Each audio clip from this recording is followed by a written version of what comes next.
Are you an American who's thinking about getting rid of your U.S. citizenship because you're tired of paying taxes, or maybe you hate the government, or maybe you're a non-resident, someone from outside the U.S., and it's your dream to come to the U.S. and get a citizenship? Well, I think there's valid reasons for both sides. I'm going to go through them in this video, but most importantly, I'm going to go through the tax implications of both revoking your citizenship and getting your citizenship depending on your situation. And I'm going over this video today because today I had a call with all three of these different types of people. So I had a call with a guy who just got rid of his US citizenship. I had a call with a lady who just got her citizenship and kind of regrets it. That's her situation. And I have calls with people all the time that are coming to the US or considering coming to the US as well for different reasons. I'm gonna go into each situation, and I'm gonna go over what tax implications there are and some reasons why or why not you may want to do this. A couple of reasons from like logistical aspects of it, but mostly about the tax aspects of it. Some are gonna be obvious, but I wanna explain in detail. This is for my Americans who are thinking about revoking citizenship. I think about this. I write that check to the IRS, I just file my taxes, I pay a ton of taxes. I know there's a lot of CPAs out there that say you shouldn't pay any taxes, you're a bad CPA if you pay taxes. I think a lot of the investments and the strategies people are doing are not right or over aggressive. I'm a pretty conservative guy, so IRS, if you're watching, I'm conservative. Don't audit me, I don't want to deal with it. But if you do, I'm going to win because I'm very conservative, I'm very documented, and I'm actually paying some taxes. But that makes me think, like, why am I going to pay taxes? I can move to another country, like a Panama. I love Panama. I'd love to move to Panama. It'd be great.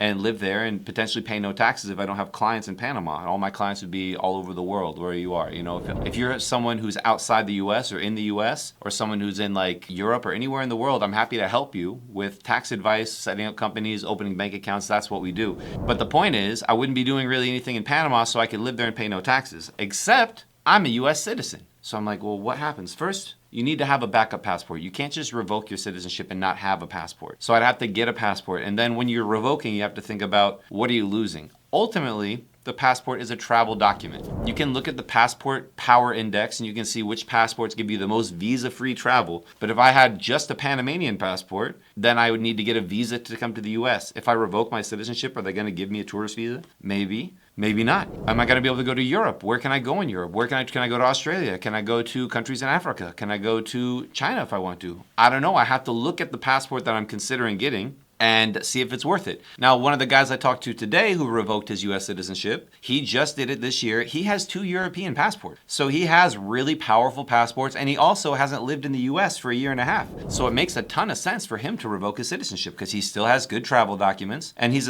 living in a country where he doesn't have to pay taxes, and is essentially paying taxes for no reason. So what does this mean? He just filed the paperwork. It's like a $2,300 fee you have to pay. You have to go swear an oath. You have to certify you're not doing it for tax reasons, and you hand in your passport and you wait for the letter, but then you have to file the taxes to end your tax residency. So right now, as a tax resident, I file a Form 1040 each year. This month, I hand in my passport, and I'm not a citizen. I don't live in the US. What would I be filing? I'd be filing a dual status tax return. I'm gonna file a Form 1040 NR with a 1040 attached to it. So I'm gonna have to pay taxes for the period I had my citizenship while I was a resident, but then for the period I'm not a resident, I won't pay any more taxes. And that's gonna be ideally my last tax return.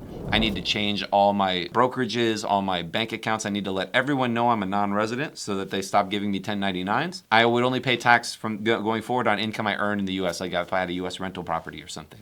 I would also have to file an 8894, an expatriation statement. If I have an unrealized capital gains, let's say I bought $1,000 worth of Bitcoin 10 years ago, I'd have a lot of unrealized capital gains, and I would have to pay tax on that. You get a $600,000 exemption. The rules are quite complicated, but if your net worth is under $2 million, you generally don't have to file, but you don't have any taxes to pay. If you have a high net worth, you definitely need to call someone like me, and we need to figure out how you can do it and see if it makes sense and look into all the details, because maybe it makes sense to not actually revoke your citizenship and actually do something else instead, and you'll pay less taxes in the long run than paying this exit tax. But that's something you need to look at when you're expatriating. But after that, going forward, you basically are not a US taxpayer anymore, and you have to look at your companies. This guy also had an S-Corp. When you have an S-Corp, be an S-Corp anymore, because an S-Corp cannot have foreign owners. Back to a C-Corp taxation. It would be subject to taxation, taxes on dividends.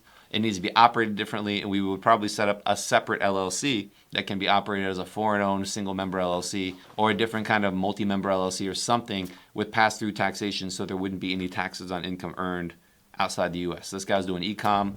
E-com is great, especially when you do it the right way. There's no taxes to pay in the US if you don't have a US trade or business. And we go over this in a lot of other videos. So that's essentially what you would have to do if you decide that you're an American and you want to expatriate, drop your passport, and not pay taxes in the U.S. You really need to have a passport that you can use. I have another person I talked to who just got the citizenship, so we're going to go over that now. So this person that just got their citizenship, they were living outside the U.S.